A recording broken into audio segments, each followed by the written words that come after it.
You're listening to Soap Dirt, the latest in television entertainment news. Hey, B&B fans.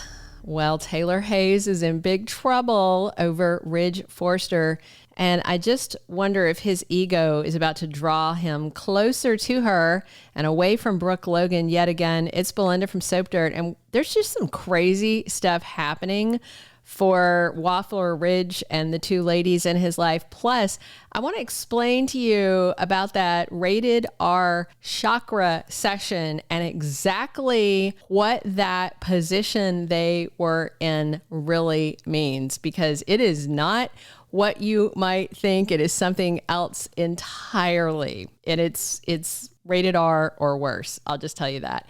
So watching the episode, I had to kind of laugh when Brooke was like peeking in the window, seeing Ridge and Taylor doing their chakra thing in Steffi's living room. That was Monday. So when they got up on their heels and were stretching out their arms, Brooke's reaction was like she was watching Ridge getting jiggy with Taylor on the rug.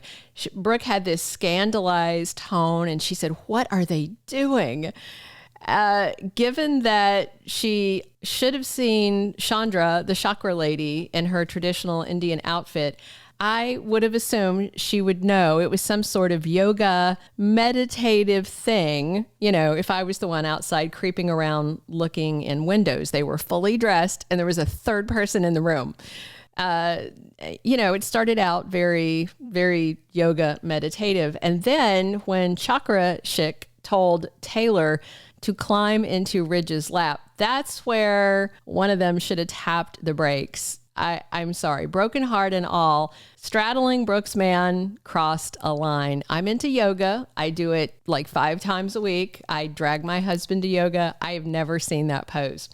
I've done partner yoga, never seen that pose. So out of curiosity, I looked it up. I had to rewind, put on closed captions to catch the name of it. Shandra, the chakra chick, had Ridge and Taylor doing the Yabyum position. Hadn't heard of it, and I've been going to yoga for like 10 years. There's a good reason I've not heard of it. Not the kind of thing you do in yoga class. Yabyum is a Tibetan phrase that it sounds benign. It means father, mother. But OMG, if Brooke knew what that position was used for, she would probably have burned down the house with Ridge and Taylor in it.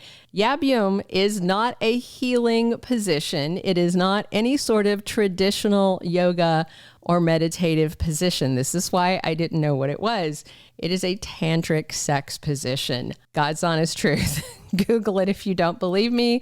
Yabyum. If you don't know what tantric stuff is, it combines meditation, yoga, and nookie. This was not about healing Taylor's heart chakra. This was, I don't even know what Bold was thinking with this. So this position and tantric sex is about aligning all your chakras, especially the sacral chakra that sits right where your private bits are.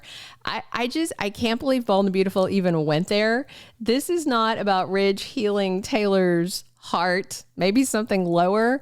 That pose is used by partners when they're naked and their bits are interacting and they're staring in each other's eyes, breathing each other's air while they're putting their bits together to get a really intense physical connection that's supposed to be super duper hot. Sting from The Police and his wife are really into tantric stuff. You know, he talks about it a lot. It's supposed to be very spicy. So just wow. B&B decided to go there. I don't know if they wanted us to Google or they thought we wouldn't. So yeah, Brooke is right to worry.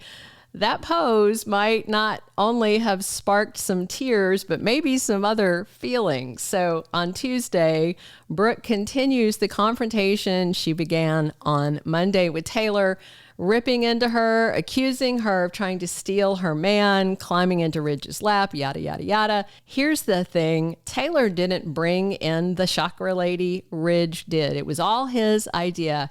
And for the record, I think it was a bad idea for Ridge to be part of that session.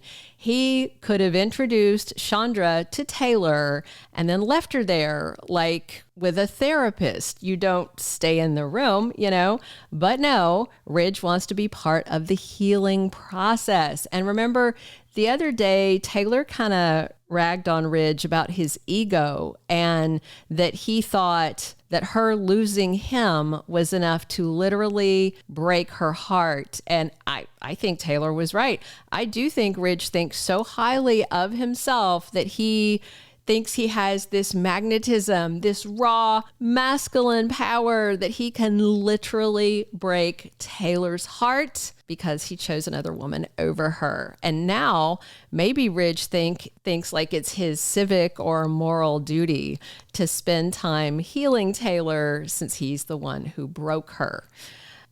Brooke is not going to like this at all. I'm glad that Taylor told Ridge that they don't need to keep it a secret anymore. But when she told Brooke about her broken heart syndrome on Monday, she started mocking Taylor.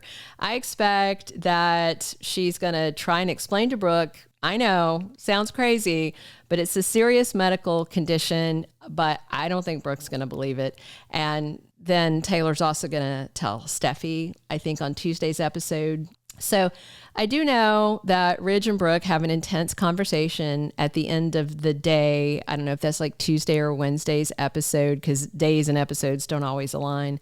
Once Brooke leaves Taylor at Steffi's place after this confrontation. And I think it'll be Ridge who convinces Brooke that, yes, Taylor's condition is real. He went to the hospital with her. He sat in on the appointments with Dr. Buckingham. He heard the test results, all that. And I think that may scare Brooke, not out of fear for Taylor's life, but fear for herself. Brooke may be legit worried that she could lose Ridge over this, and she should be. If he thinks he holds the power of life and death over Taylor, Ridge may be tempted to keep spending tons of time with her on the excuse of healing her and not hurting her further, which to me is the worst possible thing. Taylor needs less time with Ridge, not more, if she's going to get over this. Shandra even said that the heart chakra can be damaged by a series of disappointments that cause scars.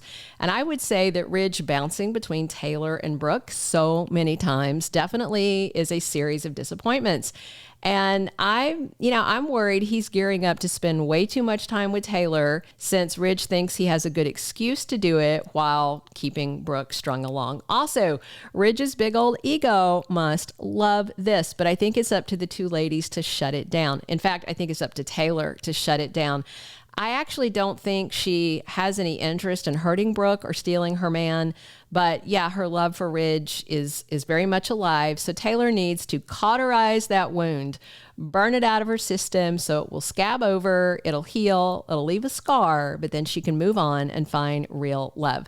The last thing we need on Bold and the Beautiful is Brooke and Taylor fighting over Ridge again, with Bill popping in to try and steal Brooke, only for it all to turn out to be a time waster in the end because Ridge and Brooke wind up together and Bill and Taylor wind up alone. Maybe we can just skip all that, fast forward, and have Bill ask Taylor to dinner. She can show him that Yabyum thing she just learned, and he can forget Poppy, she can forget Ridge, and we can all move on with our lives. What do you think? Thank you for being a loyal listener. Follow us wherever you get your podcast, because you don't want to miss the next episode. Soap Dirt is on all the major podcast platforms, including Apple Podcast, Spotify, iHeartRadio, and more.